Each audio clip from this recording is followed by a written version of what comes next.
Slijede vijesti iz londonskog studija MTA International vam donose vijesti iz svijeta. Assalamu alaikum, dobrodošli u MTA vijesti. Prošlog petka sportska grupa je imala priliku da predstave svoj trofej Hazuru koji su dobili u inostranstvu. Kako god, ove sedmice naš glavni prilog je od internacionalnog sastanka sa halifom. Prošlog ponedjeljka Vakfenau delegacija iz Australije se sastala sa halifom. Njihov sastanak je trajao sat vremena. Poslije učenja Kur'ana dobili su priliku da postave razna pitanja.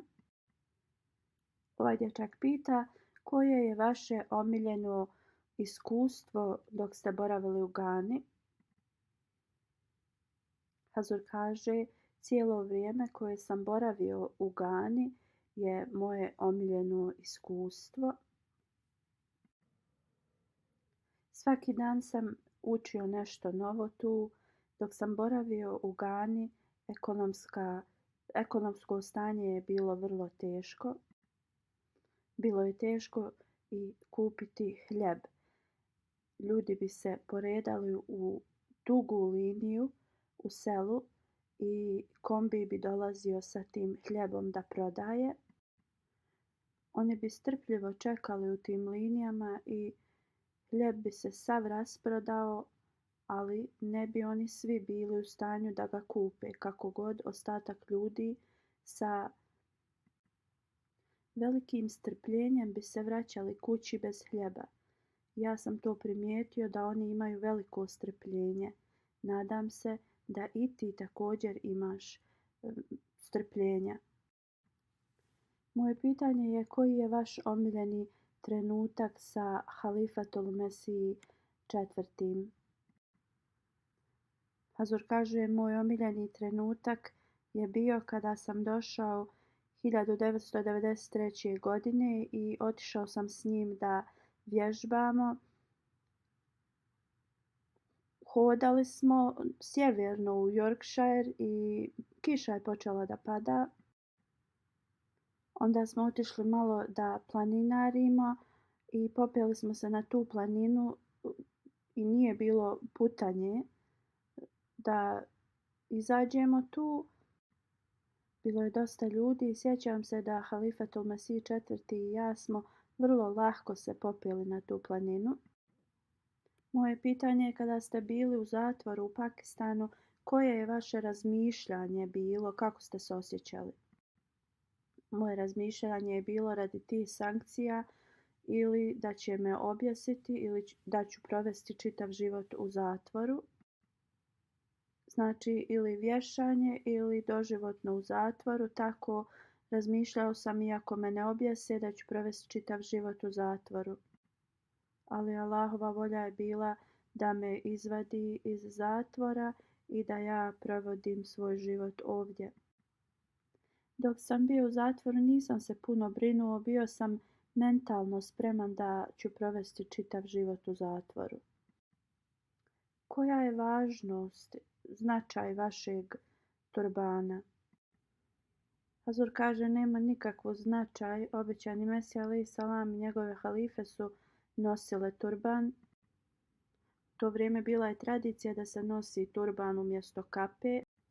Muslim Maud, prvi halifa, oni su također nosili turban i onda je postala tradicija da časni ljudi to nose. Poslije toga halife su nosile turban. Ja nisam prije nosio turban, znači nema nikakvu važnost, ali to je samo tradicija. Kako vi pročitate sva pisma koja dobijete? Većinu pisama dobivam kao kratki sadržaj. Ako je nešto važno u pismu, to mi se istakne, ili ako neko traži da dovim za njih. Sedmično dobijam 5 do 6 hiljada kratki sadržaj na urdu, 1000 do 2000 na engleskom, 500 do 700 na njemačkom. Sličan broj je na arapskom, francuskom, malajama i bengal. Prilično dosta pisama dolazi, također 300 do 400 kroz faks. Ja njih prelistam, To su pisma nekada od studenata, nekada su za dove koje se traže da učim. I takvih pisama ima 400 do 500 dnevno. Onda dobijem oko 150 do 200 poruka dnevno, traže da dovim za njih. Prođem kroz njih i onda zapišem kada je potreban komentar. Inače su to pisma koja traže da ja se molim za njih, tako ja se pomolim za njih i onda dobiju odgovor. Neka pisma ja potpišem, ali pošto me ruka ovih dana boli, inače moj privatni sekretar to radi. Moje pitanje je da li volite Islamabad više od Fazal džamije gdje ste prije boravili? Hazur kaže svako mjesto ima svoju ljepotu. Kada sam došao ovdje bilo je vrlo lijepo. Naš posao se povećao, zato nam je bilo potrebno više mjesta za urede. Allah nam je podario to mjesto ovdje. Fazal džamija ima svoj status zato što je prva džamija u Londonu. Od vremena Halifatul Mesih II. Do moga 4 halifa su tu klanjali namaze. Hazreti Halifatul Mesih II. Je postavio kamen temeljac za tu džamiju. U njoj se također izbor za halifu desio. Mubarek džamija u Rabbi i Kadijanu također imaju posebnu važnost jer su tu halife klanjali namaze. Islamabad sad ima važnost jer je glavni centar džamata ovdje i također džamat ima svoj poseban identitet ovdje. Možemo reći da je džamat našao mjesto gdje halifa trenutni živi, gdje ima džamija, gdje imaju razne zgrade, gdje radnici žive, oni vakfe zindagi ljudi. Njihove su kuće ovdje, imamo razne zgrade gdje se mogu sastanci držati. Znači ovdje imamo odvojen identitet i centar i ovo mjesto ima značenje i otvoreno je okruženje. Bio sam sretan tamo, također sam sretan i ovdje. Bio sam prezauzet, nisam znao šta se dešava napolju, također sam ovdje nastavio da budem zauzet. Nema ni godina dana kako sam se preselio ovdje, ali osjećam se kao da sam oduvijek živio ovdje. Kako možemo povećati vezu sa hilafetom? Imaju ljudi u Africi koji me nikada nisu vidjeli, mnogi me nikada nisu upoznali.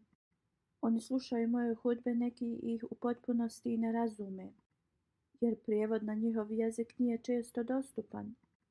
Ali uprkos tome kad naši džamija, studenti, inženjeri, arhitekti odu tu, Humanity First da instaliraju pumpe, televizije, solarnu energiju, oni kažu ako odete u daleka sela vidite da tu ljudi imaju vezu sa hilafetom.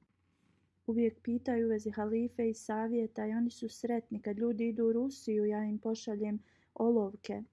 Oni uzvraćaju ljubav za to. Ovo je stvar srca. Ja ne mogu ništa uraditi, ti pitaj svoje srce šta da radi. Hazur je također objasnio kako se namaz pravilno klanja. Hazur, moje pitanje je nekada naši namazi nisu dobri, kako mi da se popravimo u namazu i da uljepšamo svoj namaz. Osoba treba da poveća strah od Allaha. Da li se ti bojiš Allaha? Da, Hazur.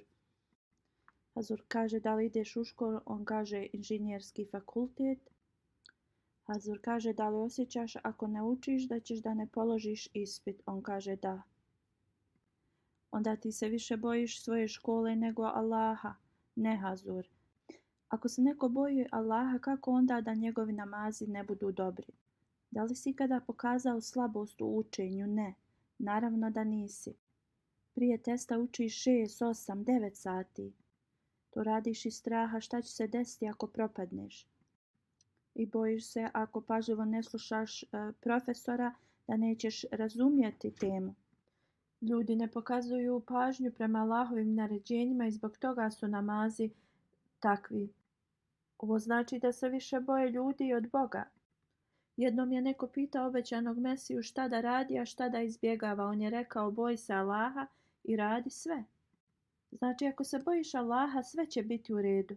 Kako da popravimo koncentraciju u toku namaza? To se dešava mnogim ljudima da izgube koncentraciju u namazu i kad učite suru El Fatiha, ponavljajte ihdine siratal mustakim, ihdine siratal mustakim, ihdine siratal mustakim. I prouče uzbillahi mine šeitan rajim ako šeitan pokušava da odvrati tvoju koncentraciju od namaza, ti je uvijek vraćaj ponovo na namaz.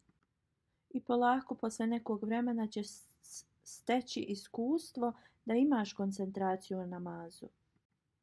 Svako može izgubiti koncentraciju u namazu.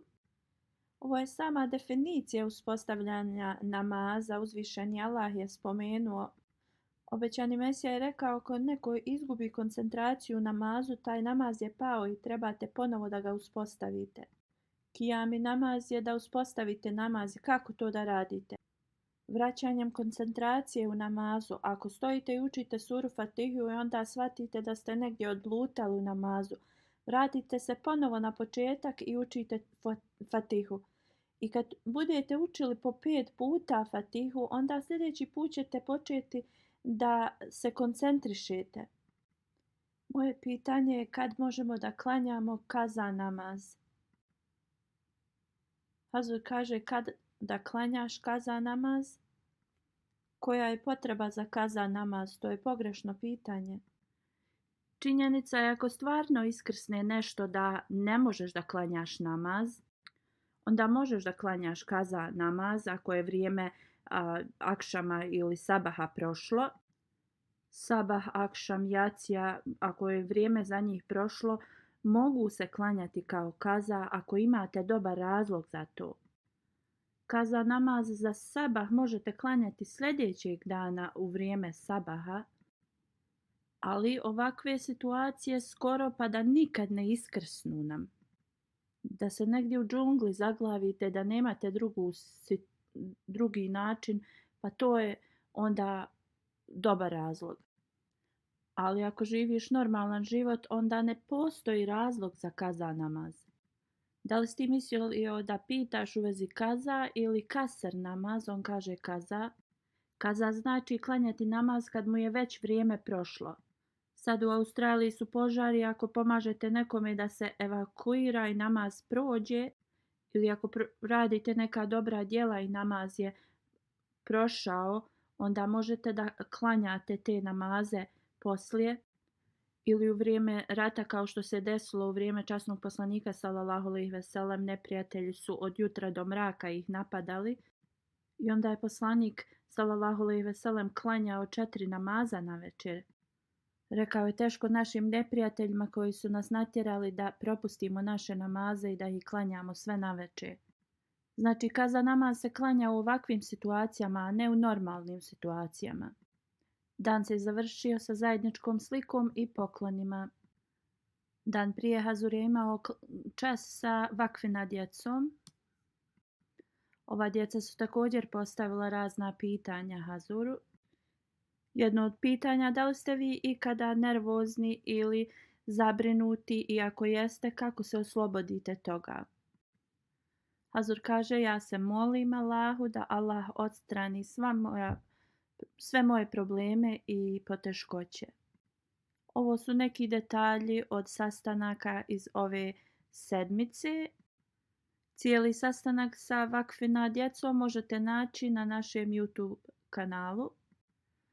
Završavamo program sa kratkim sadržajem hudbe od ovog petka. Hazur je nastavio da govori o ashabima časnog poslanika sallallahu alejhi ve sellem i naveo je događaj kada su se preselili u Medinu. Hazreti Mirza Bashir Ahmed Sahib piše, kada su preselili u Medinu, prvi projekat je bio da se izgradi poslanikova džamija. Mjesto gdje je poslanikova kamila zastala je bilo od dvojice dječaka Sahl i Suheil, o kojima se je brinuo Hazreti Asad bin Zarara. To je bilo prazno mjesto sa nekoliko stabala hurmi i nekih ruševina. Poslanik sallallahu alejhi ve sellem je izabrao mjesto za njegovu džamiju i kuću To mjesto je koštalo 10 dinara ili otprilike 90 rupija. Zemljište je bilo izravnato i drveće posječeno i počela je konstrukcija poslanikove džamije. Poslanik sallallahu alejhi ve sellem se molio Allahu i postavio je kamen temeljac. Ashabi su bila radna snaga i poslanik sallallahu alejhi ve sellem im je pomagao. Dok bi dizali kamenje, ashabi bi recitovali pjesmu od Abdullaha bin Ravaha radijallahu anhu. Ovaj teret nije teret komercijalnih stvari koje su došle na leđima životinja, nego, o Gospodaru naš, ovaj teret je vrlina i čistoća koju nosimo zbog tvog zadovoljstva. Nekada bi ashabi recitovali ovaj stih od Abdullaha bin Ravaha radijallahu anhu. O Allahu naš, istinska nagrada je samo na ahiretu, onda svojom milošću pošalji milost na ensarije i muhadžire.